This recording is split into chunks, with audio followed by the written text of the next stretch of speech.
Spoštovane Slovenke in Slovenci, državljanke in državljani, prebivalke in prebivalci Republike Slovenije. Kaj so enotnost, odločnost in vizija za prihodnost, smo Slovenci najbolj odločno pokazali pred 34 leti. Na ta dan in državni praznik obeležujemo zgodovinski dan, ko smo se posamezniki različnih generacij, interesov, usmerjenosti poenotili v enem. Odločili smo se za skupno pot v prihodnost in za to uspeli. Še vedno je ganljivo videti arhivske posnetke tistega decembrskega dne, ko smo vzneseni ob prepevanju 7. kitice Prešernove Zdravljice na ulicah, vaških in mestnih trgih, bučno pozdravili prepričljive rezultate državnega plebiscita, ki so Slovenijo omogočili stopiti na pot samostojnosti. Za samostojno Slovenijo je glasovalo 88,5% volivcev. Naša globoka želja po svobodni, neodvisni in demokratični Sloveniji se je končno uresničila. Niso nas ustavile niti težke preizkušnje, ki so sledile.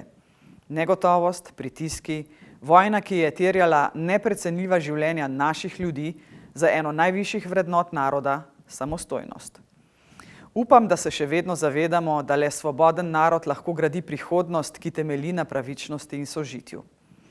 Naša osamosvojitev je v zgodovino zapisala nov dokaz, da je enotnost moč, ki premika meje možnega. V vojni za Slovenijo je zmagala sila srca nad silo orožja.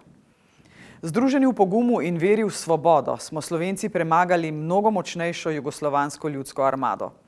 To je lekcija generacijam, da se prava moč skriva v ljudeh, ki verjamejo v svoj cilj in so pripravljeni braniti svoje sanje. Prebivalke in prebivalci, Slovenke in Slovenci še vedno znamo pokazati, da lahko strnemo tudi največje izzive na poti, ko združimo srca, misli in prizadevanja. Vsak od nas nosi delček te zgodbe v srcu. Praznujmo jo s ponosom in zavedanjem, da moč naroda ni le v odločitvah iz preteklosti, temveč v enotnosti in dejanjih sedanjosti. Potrebujemo sodelovanje, spoštovanje in medsebojno pomoč za napredek našega naroda, za dostojno življenje vseh ljudi in za prijazno prihodnost naših otrok, mlajših generacij. Bodimo ponosni na našo Slovenijo, ki je svojo lepoto, kulturo in ljudmi edinstven del sveta, ki očara. Naj bo ta praznik priložnost, da se zahvalimo drug drugemu za vse, kar prispevamo k skupnosti.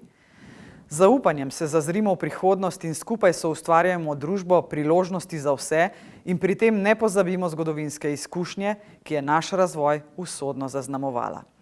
Le enotnost, odločnost in vizija nas vodi k podobi domovine, kot jo je opisal velik domoljub Tone Pavček. Pravijo, nebo sanja zvezde, zemlja sanja ljubezen. Ta naša domovina, čudežna zemlja, ne sanja ljubezni, ona je ljubezen sama. Srečno Slovenija.